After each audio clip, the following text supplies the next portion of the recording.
Hello, and welcome to Book Dreams, the podcast for everyone who loves books and has ever wondered about them. I'm Julie Sternberg, author of a number of children's books, including Like Pickle Juice on a Cookie and its sequels, and the Top Secret Diary of Celie Valentine series. And I'm Harlan. I'm also a children's book author.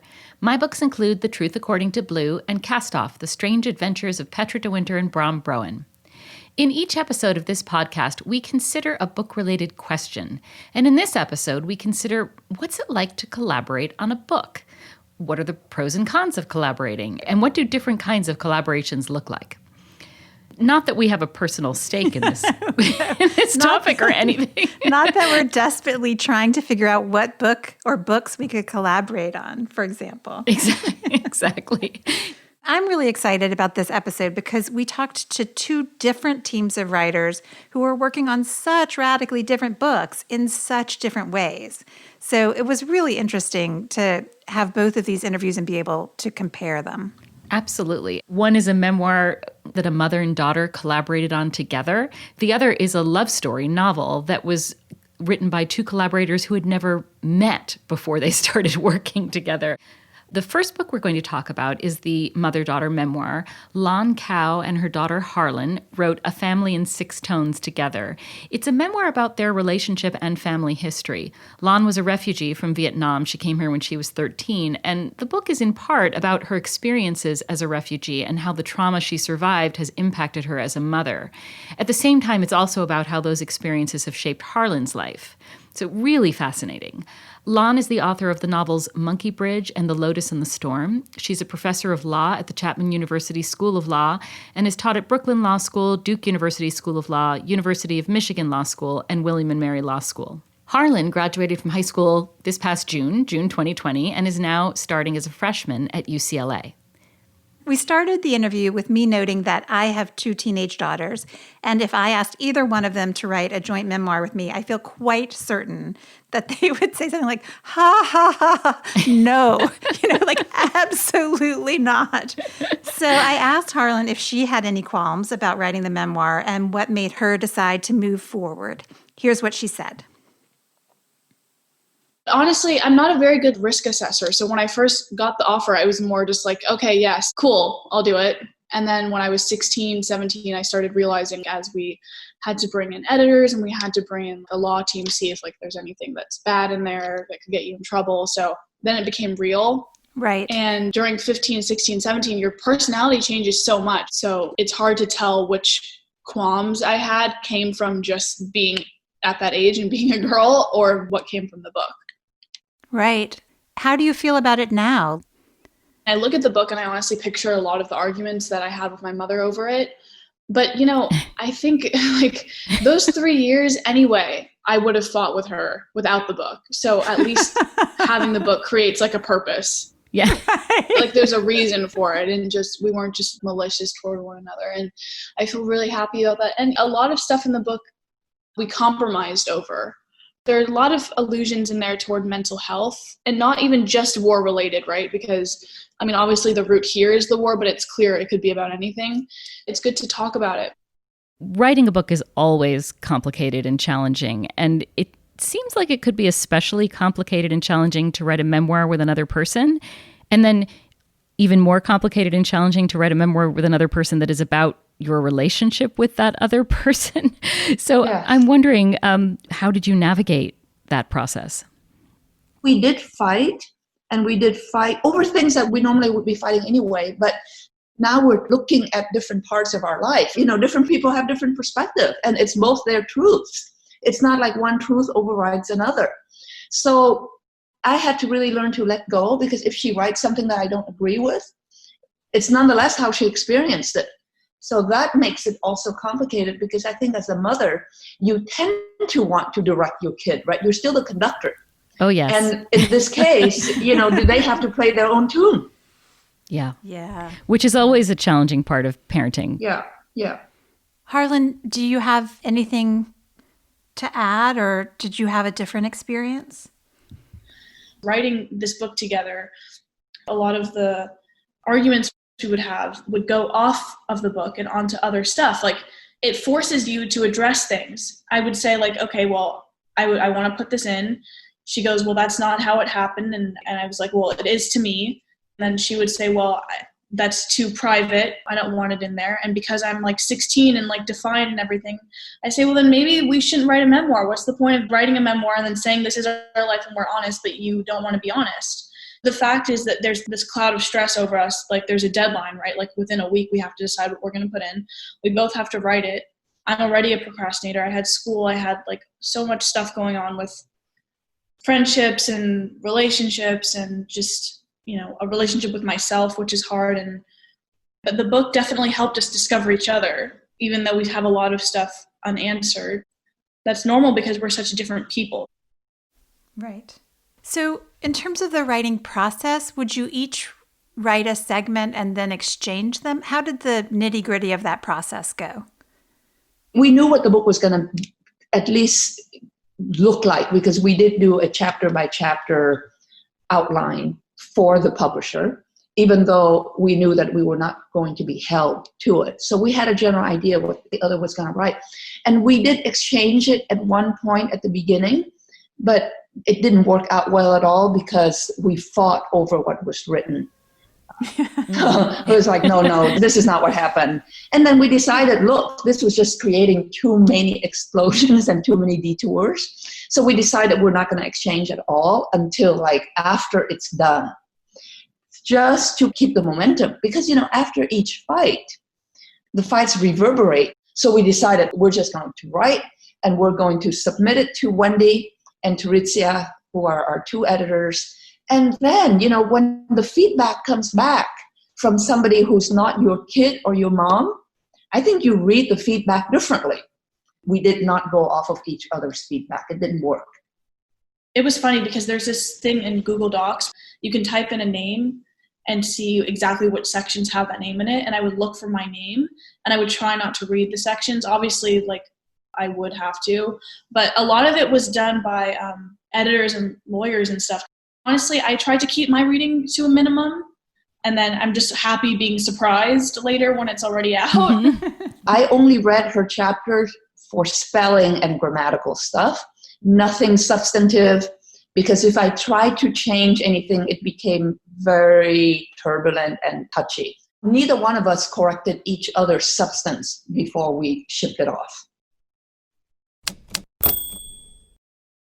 I cannot believe that they didn't read each other's stuff as they wrote them. Can you imagine being a mom, writing a memoir with your daughter and refraining from reading what she was writing about you?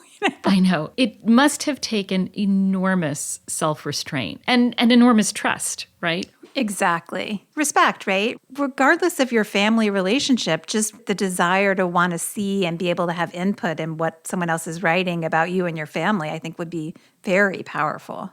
Yeah. And let's just underscore that this is a memoir not just about their individual lives, but about their relationship. So they're writing about their relationship and not sharing that first draft.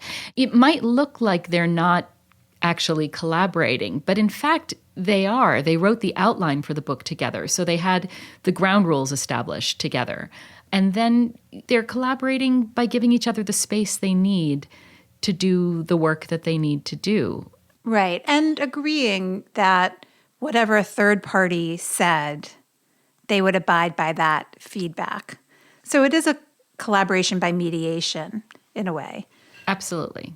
Yeah, and you and I give each other space. I mean, for example, sometimes I'll say to you, I need 5 minutes to think about this. Or sometimes you've said to me, can you please be quiet while I read through this? And that works for us. I'm so sorry. I'm just a little slower than you are.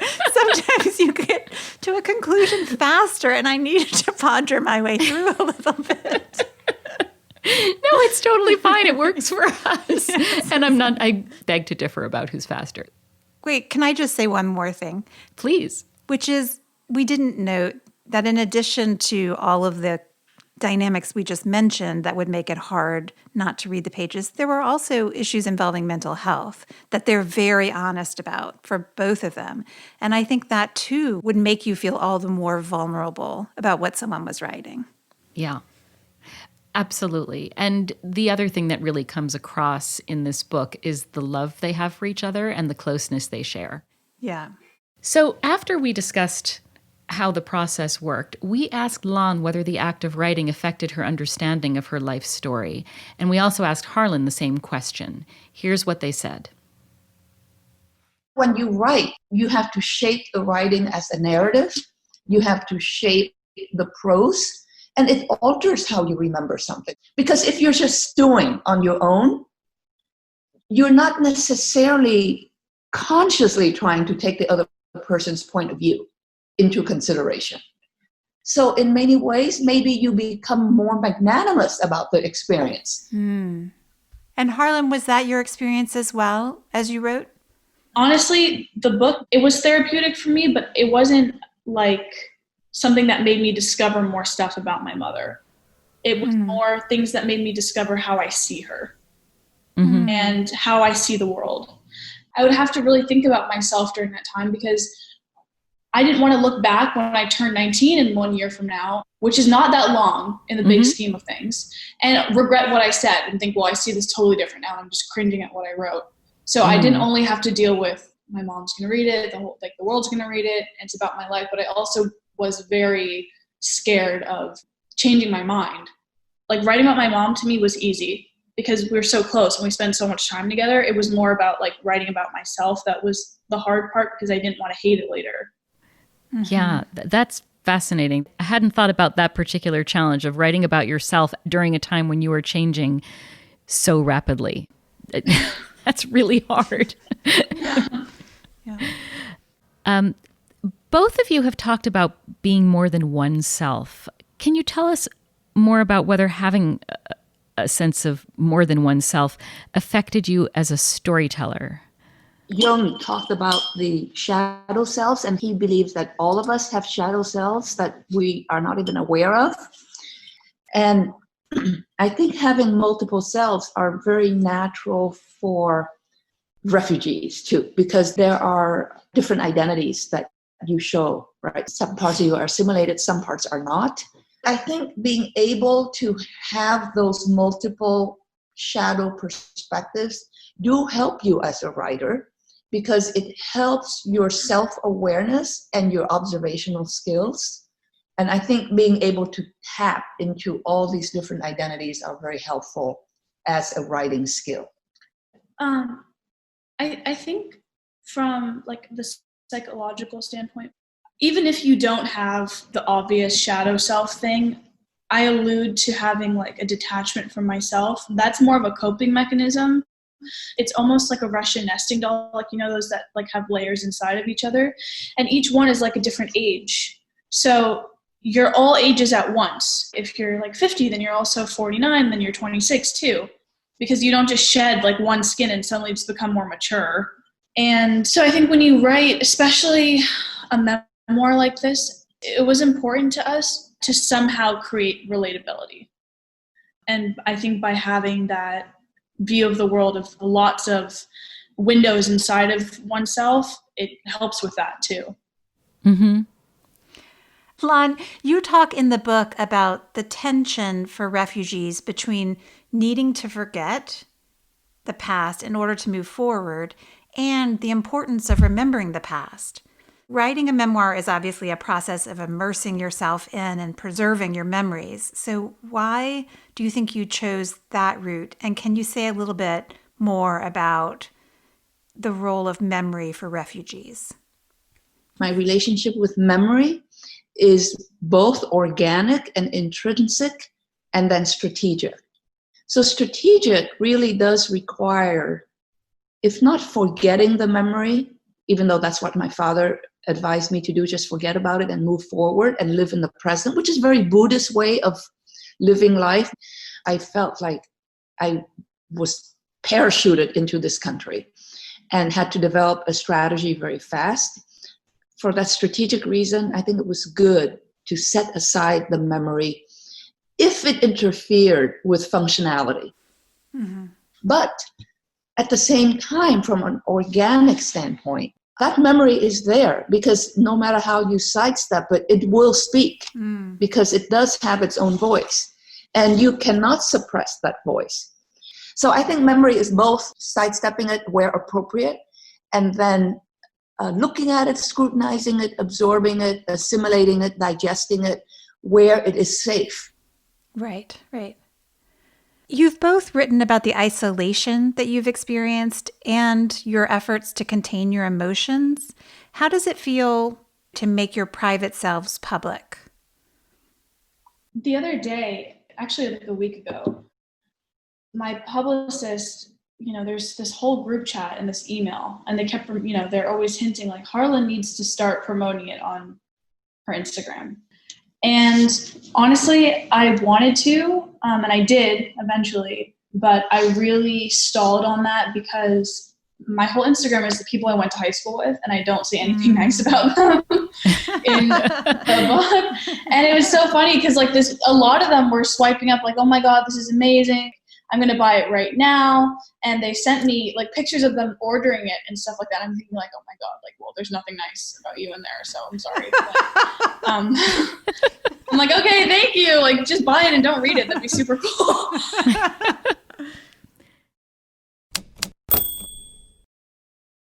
Can we just talk about the bravery and the difficulty of writing a memoir in your teens while you are coming of age, writing about it as it's happening?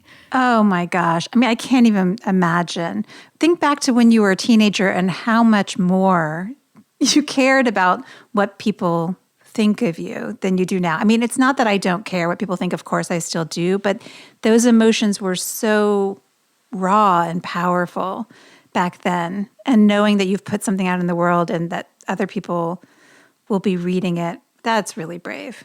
And also the speed at which you're changing during those years. So Harlan makes it really clear that the person she became at the end of the writing process was not the person she was when she started out. And so how do you write for the person you are at 17 or 19 and still honor the person you were at 15? It's really challenging. It is. And what's remarkable is that she's so aware that she's going to change. And as she writes, she's keeping it in mind. And she has a really strong authorial voice. Mm-hmm. Well, the next book we want to talk about and the next pair of authors could not be more different from Lon and Harlan. Mikki Daughtry and Rachael Lippincott had not met before they started collaborating. They live in different time zones on different coasts. Mikki wrote a screenplay with a different collaborator for a movie that became hugely successful. That movie was called 5 Feet Apart. And then she and Rachael collaborated on the novelization for 5 Feet Apart, which became a #1 New York Times bestselling novel. It's amazing because it was the debut novel for both of them, and it became incredible. a #1. Really Incredible. Amazing. Yeah. Now they've partnered on a new novel that's just come out called All This Time, which is also a YA romance and has been optioned as a film by Lionsgate. Mikki is a screenwriter and novelist who lives in LA. Rachael lives in Pittsburgh and splits her time between writing and running a food truck with her partner. We didn't ask her what kind of food they sell. I regret that. Me too. Yeah. So I asked Mikki and Rachael, what makes romance novels so irresistible? This is a genre that has a hugely dedicated fan base. People just can't get enough of them. And here is what Mikki said. Look, the whole world revolves around love, right? For many people it does. And sometimes that is something that's missing in their lives. And sometimes it's something they have and they just want to see a different version of it. Every song, it really is about love. Every story, in a way, is about love. So it could be a revenge tale, but what is that about on the flip side? I think it's compelling because it lets us live in a different body for a minute. Every story I tell has a strong element of wish fulfillment in it. I wish someone like Will loved me. Oh my God, what would it feel like for Will to say, I love you? You know what I mean? Mm-hmm. Absolutely. I have a screenwriting partner, Tobias, and it's something that we always say, which is anytime we start a story, we start with the love story. We have to know what the love story is, because if there's not a love story, you are not compelled to give a flying S about these people. There are love stories between brothers and sisters, not in the Game of Thrones way, but in the way that, you're out there and you're fighting for in them. the Frozen way. That's exactly right. In the Frozen way. And in a romance, it is everything. It's the plot. It's the motivation. So it's a singular focus on something super high stakes for everyone, which is finding love. Okay. Exactly. Yeah. We are very interested in what it's like to adapt a story into a different format. And so, Rachael, we'd love to talk to you about taking the screenplay that Mikki and her writing partner had written for 5 Feet Apart and turning it into a novel. So can you set the stage for us? Like, who decided? Who decided that I would be it was definitely a really cool experience. How it came about was I went to the University of Pittsburgh, and I had a professor there for 2 different classes named Siobhan Vivian. She's a young adult author. She publishes with Simon & Schuster. And a couple months after I had graduated, she contacted me telling me that there was this opportunity at Simon & Schuster to take this screenplay and write the novelization of it. It was 5 Feet Apart. I read it. I absolutely fell in love with the story. I fell in love with Mikki and Tobias's writing. And I sent in a sample chapter. And I think it was one of those things where I really wanted it, but I was like, it is such a long shot.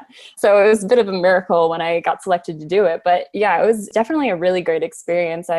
It was so fast, Mikki. You could speak to this. Oh my God. Oh my gosh. Like I think I had to write the first draft in like 21 days or something. And I was just running on like no sleep. And I think just like raw panic because I wanted to, prove that I could do this. And I think also as we saw more of on the second book that we worked on together, we definitely understand each other pretty well between mediums. Yeah, she definitely reads my mind. We were on set and, changes happen on set where they're like, oh my God, the scene isn't going to work. We don't have the blah, blah, what we need, blah, blah, blah, blah. And suddenly I'm rewriting a scene and I'm texting Rachael, hey, have you written this yet? Have you done this? And she's like, yes or no or whatever. I'm like, well, stop. I'm sending new pages right now. Wow. So it was happening like in real time. She was adapting. I would literally write the pages, email them to her, and she would be putting them in the book. And I forgot what my point was there. Oh, that you read my mind. So what happened is we just got this really rhythm going. And I would say the real rhythm started halfway through this one, wouldn't you?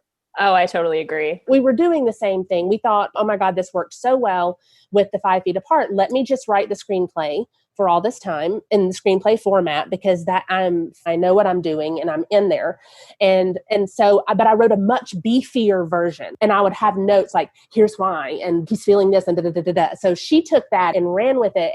I would say about halfway through, it was like, we got this. She was putting things in that I didn't say that I was like, oh my God, how did you know that? You know what I mean? So it was perfect. No, yeah, I totally agree. So you decided for all this time, even though you knew it would come out first as a novel, you wrote it as a screenplay and then converted it to a novel, but it's been optioned now for a film? Yeah. Mm-hmm. Okay. So did you deliberately not do what you normally do, which is, write a screenplay and try to get it as a film? No, it was going to be a book. I think it was kind of Simon & Schuster who said, hey guys, since this worked so well with 5 Feet Apart, what do you think about teaming up again? Because I gave them the idea for all this time and the synopsis and the first few chapters in the story, but we have name recognition and we worked really well together. And then when that happened, I was like, well, good. Let me just churn this out for you. And if we're going to do it, let's do it the way we know and the way that's easiest for us. I guess, why was it going to be a book? Why not do what you normally do, which is to go first to a studio? Because I want to write books too. You get to say a lot more about what you're feeling, and then you get to sell it as a movie if you're lucky. But I want to be a novelist. And with all this time, it's such a visual story that it kind of lent itself to a movie. But I wanted the book first. I wanted readers to be able to dive in and get to know the characters, just like with 5 Feet Apart, and then see them. Because it wasn't guaranteed to be a movie. And honestly, it's a lot easier to sell a movie if it has underlying material. But if I had to choose whether it was going to be a book or a movie, I would choose book because I have more control over the storytelling process that way. Because once it goes to movie, unless I'm directing it and the studio head, it is not going to be just my vision. It is really interesting to think about how much more control you must have in a book than in a screenplay. And also the depth that you can get into with a novel. I think novels have 3 or maybe 4 times as many words as screenplays. So think of what you say in all those words. Right. I always like looking at a screenplay along with a movie because it is stunning how much actors actually inject into the story. I usually think of that as a testament to the power of acting, but it is also, in this case, a testament to how much more goes into the storytelling for the writer in a book as opposed to a screenplay.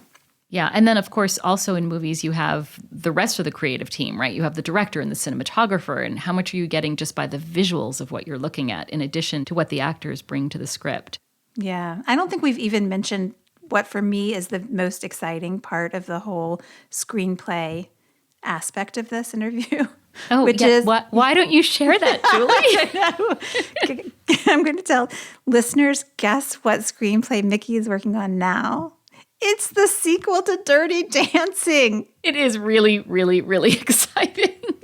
Dirty Dancing played a huge part in my childhood. It's a movie my mother and my sister and I loved to watch together. I just have really fond memories of it. So I Oh my I can't gosh, wait yes. Because to see nobody puts baby in a corner, Julie. Nobody does. Well, we asked Mikki about writing the screenplay for Dirty Dancing, and that led to a really interesting discussion about editorial input and how we all think we suck. Yeah, it's remarkable. I mean, Mikki has had this hugely successful film produced. She's writing screenplays with left, right, and center. They have a #1 New York Times bestselling novel out, and yet she's really upfront here that so often in the writing process, no matter how much experience we have, we just think we're terrible. We question everything. Yeah. Yes, absolutely. So here's what she said. In the writing process, I'm always just like such a nervous wreck. I'm like, they're going to hate this. This is stupid. I don't know what I was thinking. But then it becomes a really beautiful movie. I'm like, hey, I'm pretty great. Any input is good input, even if it's bad input, because it makes you think about something that you've done that somehow they're missing it. And there's always, always, always improvement to be made. And it usually comes from outside yourself, because if I had thought of that, I would have put it in there. Or if I had seen this hole in my story, I would have seen this hole in my story. So I think outside voices are vital. As screenwriters, we're not shut out of the room. We don't, but we do open it up to many more cooks, and it becomes this yummy chili, hopefully. This is a theme that comes up in a number of episodes that we've been working on for Book Dreams, right? How important it can be to get input and how that can affect the story. We have an episode coming up that we're really excited about, in which we interview Casey Sepp, who wrote a book called Furious Hours that tells the story of what Harper Lee did during the years after she wrote To Kill a Mockingbird. And it also talks about the editorial process for To Kill a Mockingbird and how important that process was for the making of that book. Writers are thought of as very solitary, and in fact, having the right input can be critical.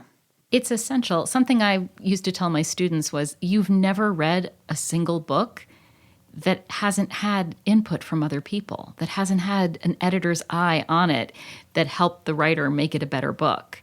So it is really critical. But at the same time, I'm reminded of that line from Free to Be You and Me, some kind of help is the kind of help we all can do without. Because getting the wrong kind of input or getting great input at the wrong moment can really derail you. So one of the things that is really clear to me from these two interviews is how important the right collaborator is, and how important it is to have a trusted collaborator. Yeah. Not to get too spiritual or anything, but there's a concept in Judaism called tochacha. Do you know this? No. Yeah, so it's true not just when writing, but it's true in life. It has to do with giving criticism, and that you can have the most important, vital piece of criticism, and if you don't give it in the right way, you might as well not give it at all. It can be even worse. Yeah, it can be destructive. So I think that's it for this episode of the Book Dreams podcast. Thanks so much for listening. Please subscribe if you haven't already. And if you like the podcast and think someone else would too, please rate and review us on Apple Podcasts or your favorite podcast player. Be sure to let us know if there's a book-related topic you've wondered about, and we'll try looking into it in a future episode. You can reach us for that reason or any other at contact@bookdreamspodcast.com. We're also on Twitter at BookDreamsPod and on Instagram at BookDreamsPodcast. Many thanks to our associate producer, Gianfranco Lentini, and to our theme music composer, Maya Polsky. You can find Eve at eveyohallam.com and me at juliesternberg.com. And check out the podcast website, www.bookdreamspodcast.com. Until next time, happy book dreaming. Happy book dreaming. Come listen to Book Dreams with Julie and